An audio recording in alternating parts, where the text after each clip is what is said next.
Friends, हम लोग कक्षा 8 का पढ़ रहे थे बड़े भाई साहब, और वो चैप्टर काफ़ी लंबा था जिसका हम लोगों ने 4 पार्ट में वीडियो तैयार किया है और आप लोगों के समक्ष प्रस्तुत किया है। अब हम इसके प्रश्न उत्तर को देखेंगे। वो पूरा कंप्लीट हो चुका है पाठवाचन और व्याख्या। तो प्रश्न उत्तर के लिए आप लोग अपनी कॉपी और पेन लेकर के बैठिएगा।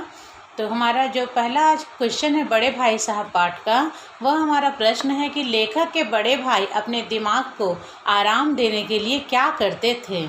तो इसका उत्तर हम लोग लिखेंगे कि लेखक के बड़े भाई अपने दिमाग को आराम देने के लिए कभी कॉपी पर, कभी किताब के हाशियों पर चिड़ियों, कुत्तों, बिल्लियों की तस्वीरें बनाया करते थे।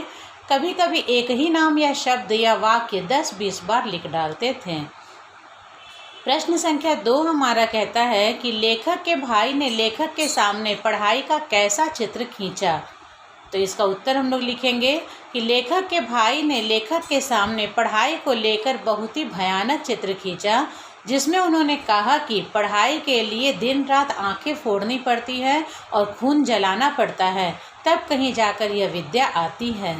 इस पाठ में हम लोगों ने देखा था कि बड़े भाई की नसीहत से भरी हुई है पूरा कहानी, और वो अपने छोटे भाई को अंतिम तक भी नसीहत देते ही रहते हैं पढ़ने को लेकर के।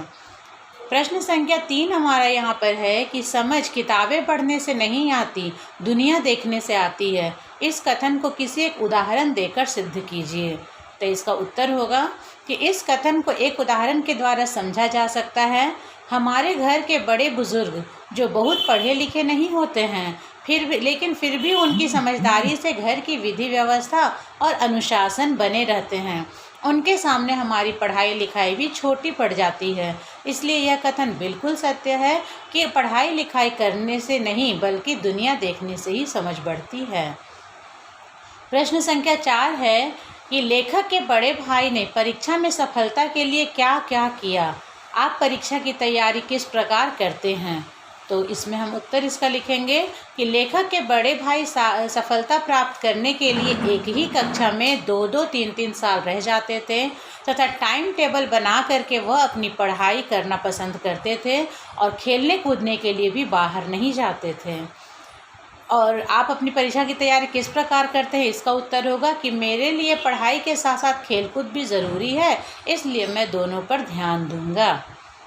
प्रश्न संख्या 5 ये है कि बुनियाद ही पुख्ता ना हो तो मकान कैसे पायदार बने।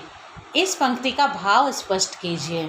तो उत्तर इसका हम लोग लिखेंगे कि इस पंक्ति का यह अर्थ है कि जिस प्रकार किसी मकान को बनाने के लिए बुनियाद को मजबूत करना ज़रूरी होता है, ठीक उसी प्रकार जीवन में सफलता प्राप्त करने के लिए मजबूत शिक्षा का होना अति आवश्यक है।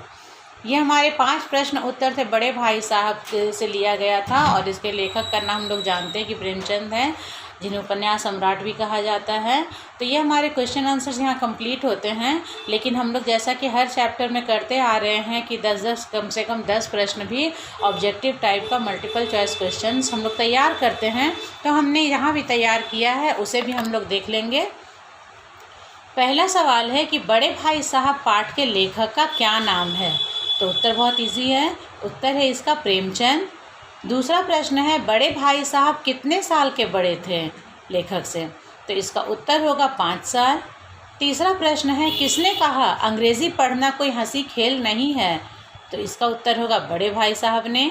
चौथा प्रश्न है बड़े भाई साहब किसे खेलने से मना करते थे। तो इसका उत्तर होगा लेखक को। फिर 5वां प्रश्न है कि बड़े भाई साहब पाठ में कनकौआ का क्या अर्थ है। तो इसका उत्तर होगा पतंग। छठा प्रश्न हमारा है कि जीवन की समझ के लिए क्या ज़रूरी है। तो इसका उत्तर होगा जीवन का अनुभव। 7वां प्रश्न है कहानी में शिक्षा के किस प्रणाली को गलत बताया गया है। तो इसका उत्तर होगा रटंत प्रणाली। 8वां प्रश्न हमारा है कि कहानी के अनुसार पढ़ाई किस प्रकार करनी चाहिए। तो उत्तर होगा आनंदपूर्वक। 9वां प्रश्न हमारा है बड़े भाई साहब ने किस विषय को सबसे कठिन बताया है। तो इसका उत्तर होगा अंग्रेज़ी। और 10वां और अंतिम प्रश्न है कि कौन स्वभाव से बड़े अध्ययनशील थे। तो होगा बड़े भाई साहब। तो ये इस तरह से हम लोगों का यहाँ पर ये ऑब्जेक्टिव टाइप क्वेश्चंस भी कंप्लीट हो जाते हैं और ये पार्ट हमारा यहाँ पर पूरा होता है। तो अगले वीडियो में हम लोग फिर अगले पार्ट के साथ मिलेंगे और आज का वीडियो हम लोग यहाँ पर समाप्त करते हैं। तब तक के लिए धन्यवाद।